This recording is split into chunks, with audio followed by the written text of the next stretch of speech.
अस्सलाम वालेकुम स्टूडेंट्स, आज हमने क्लास सेकेंड ईयर का जो चैप्टर नंबर 25 था इसका लास्ट लेक्चर है हमारे पास nitrogen depletion and its remedies. ठीक है, नाइट्रोजन डिप्लीशन, डिप्लीशन का मतलब क्या होता है?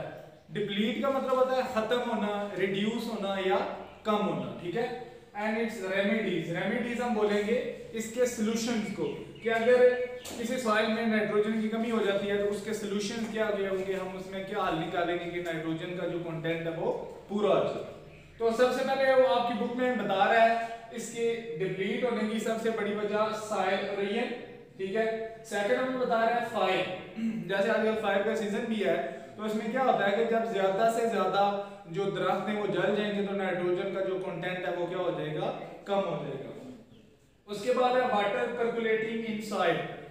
जो वाटर है, पर्कुलेट का मतलब होता है जज़ब होना, इंजज़ाब। ठीक है, जो पानी ऐसे किसी बगैर चैनल के, विदाउट एनी चैनल जो पर्कुलेट हो रहा है, जो जज़ब हो रहा है, तो जो नाइट्रेट्स हैं या नाइट्रोजन है सॉइल में वो क्या हो जाएगी, पानी के अंदर जज़ब हो जाएगी। लास्ट हमारे पास आ जाता है डीनाइट्रिफिकेशन। ये स्टेप हमने नाइट्रोजन साइकिल में भी पढ़ा था।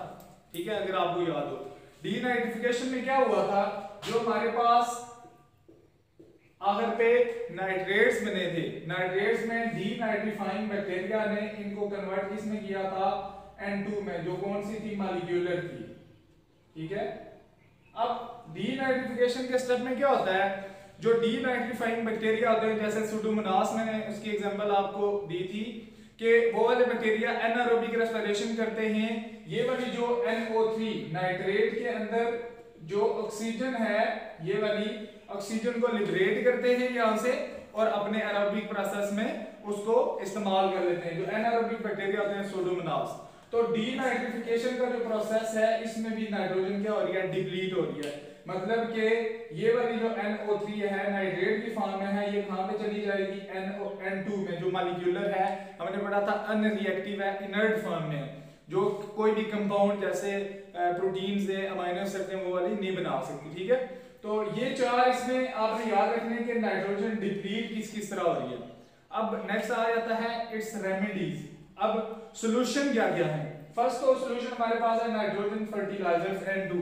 जैसे नाइट्रोजन फर्टिलाइजर्स क्या होते हैं? फर्टिलाइजर आपको पता है कि fertilisers is a chemical substances which add artificially nutrients in the soil। जो क्या करते हैं, ये हमारे पास ऐसे केमिकल्स होते हैं जो न्यूट्रिएंट्स को आर्टिफिशियली सॉइल में ऐड करते हैं। ठीक है, जो सेकंड आपके पास आ जाता है नाइट्रोजन फिक्सिंग बैक्टीरिया।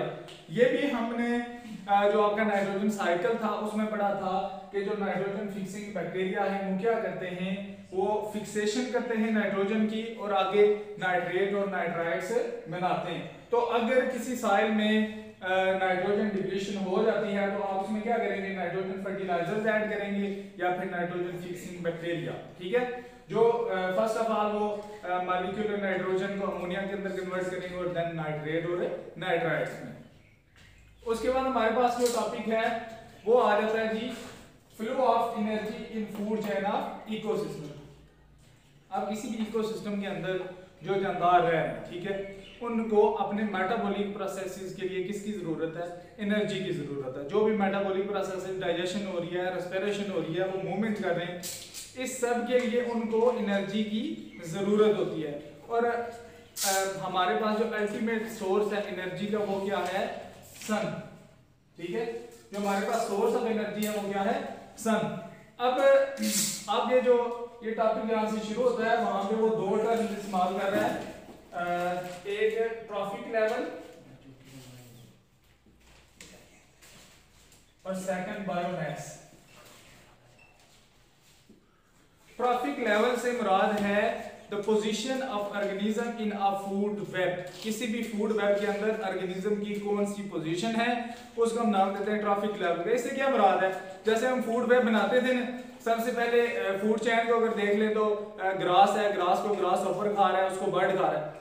पोजीशन से क्या मुराद है कि फर्स्ट पे आ रहे हैं कौन सी, ग्रास आ रहा है। ठीक है, तो वो आपके हो गए प्रोड्यूसर्स। ठीक है, प्रोड्यूसर्स के बाद आ गया आपके पास ग्रास हॉपर्स। ठीक है, तो हमने जो ट्रॉफिक लेवल है उसमें हम पढ़ते हैं position of organism in a food web. किसी भी फूड वेब के अंदर जो ऑर्गेनिज्म की पोजीशन है उसका नाम देते हैं ट्रॉफिक लेवल का। देन आपके पास आ जाता है बायोमास। तो बायोमास जो भी वो लिविंग ऑर्गेनिज्म है उसका किसी भी एरिया के अंदर या वॉल्यूम के अंदर जो उसका मैस है, ठीक है, जो उसकी क्वांटिटी है या वेट है, उसको हम बायोमास का नाम देते हैं। अब इस टॉपिक की तरफ आते हैं तो हमारे पास जो अल्टीमेट सोर्स ऑफ एनर्जी है वो है सन। उसमें अब 1% जो सन की एनर्जी है वो आती है प्रोड्यूसर्स के अंदर, बाकी जो 99% एनर्जी है वो लास्ट हो जाती है। अब वो कहाँ पे लास्ट होती है? एक तो जो हमारे एटमॉस्फेयर है इसको हीट देती है वो वाली एनर्जी, कुछ क्या होती है वाटर को एवापोरेट करती है, जो वाटर अपने साइल में मौजूद है उसको क्या करती है एवापोरेट कर देती है, ठीक है, और साइल को हीट अप करती है। अब 1% एनर्जी जो आ रही है यहाँ से सन से, उसमें प्रोड्यूसर्स अपनी 100% एनर्जी बनाएंगे। प्रोड्यूसर्स आपको पता है प्लांट्स, जैसे हमारे पास एग्जांपल है, तो प्लांट्स इस 1% को इस्तेमाल करके अपनी सारी एनर्जी बनाते हैं, फोटोसिंथेसिस का अमल करते हैं। तो सनलाइट होती है तो फोटोसिंथेसिस होती है। अब इन प्रोड्यूसर से 10% एनर्जी जाती है कंज्यूमर्स के अंदर, ठीक है, बाकी जो 90% एनर्जी है वो डेसिपेट हो जाती है, वो डिप्लीट हो जाती है, खत्म हो जाती है हीट की फॉर्म में, ठीक है। जब एनर्जी प्रोड्यूसर से कंज्यूमर के अंदर जा रही है तो 10% आगे मूव करेगी, 90% क्या हो जाएगी डेसिपेट हो जाएगी। अगर यहाँ पे हम देखें तो कंज्यूमर से आगे जो डीकंपोजर में जा रही है वो जस्ट 1% एनर्जी जा रही है, बाकी जो 9% एनर्जी यहाँ से यहाँ तक जा रही है तो वो डेसिपेट हो गई है। अगर हम सेकंड लॉ ऑफ थर्मोडायनामिक्स देखते हैं तो उसमें भी आपको पता है कि वो कहता है energy conversion is never completely efficient. जो एनर्जी की कन्वर्जन है एक फॉर्म से दूसरी में कन्वर्ट हो रही है या किसी भी तरह एक जगह से दूसरी जगह कन्वर्ट हो रही है तो वो कंप्लीटली एफिशिएंट नहीं होगी। वो देख रहे हैं आपके 90% 100% यहाँ पे प्रोड्यूसर्स में थी, ठीक है, कंज्यूमर्स में 10% की है और 1% डीकंपोजर्स में की है। इससे मुराद ये है कि एनर्जी डेसिपेट हो गई है, ठीक है, in the form of heat, ठीक है। तो सेकंड लॉ ऑफ थर्मोडायनामिक्स भी यहाँ पे ठीक हो रहा है कि जो एनर्जी कन्वर्जन है वो कंप्लीटली एफिशिएंट नहीं होती, ठीक है। तो यहाँ पे एक और टर्म इस्तेमाल होती है इकोलॉजिकल पिरामिड्स।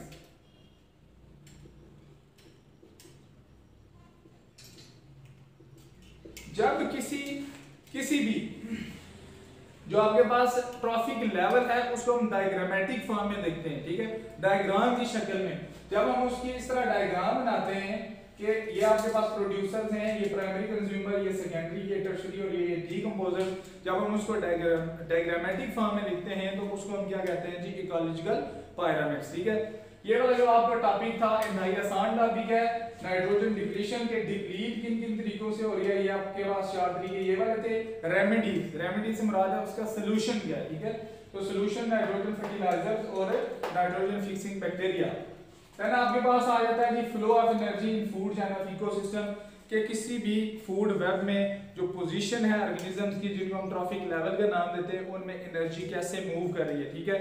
तो अल्टीमेट सोर्स हमारे पास सन था, उससे प्रोड्यूसर्स में आई है। प्रोड्यूसर्स में जो एनर्जी 100% है इसमें से 90% क्या हुई है डेसिपेट हो गई है in the form of heat. Then 10% consumer में की है, कंज्यूमर से आगे डीकंपोजर में 1% की है। तो एनर्जी का लॉस हो रहा है, एनर्जी डेसिपेट हो रही है, जो एनर्जी का कन्वर्जन है वो एफिशिएंट 100% नहीं है, ठीक है। होप्स हो गया आपको समझ आ गई होगी, और अगर कुछ समझ नहीं आया तो आप कमेंट सेक्शन में पूछ सकते हैं।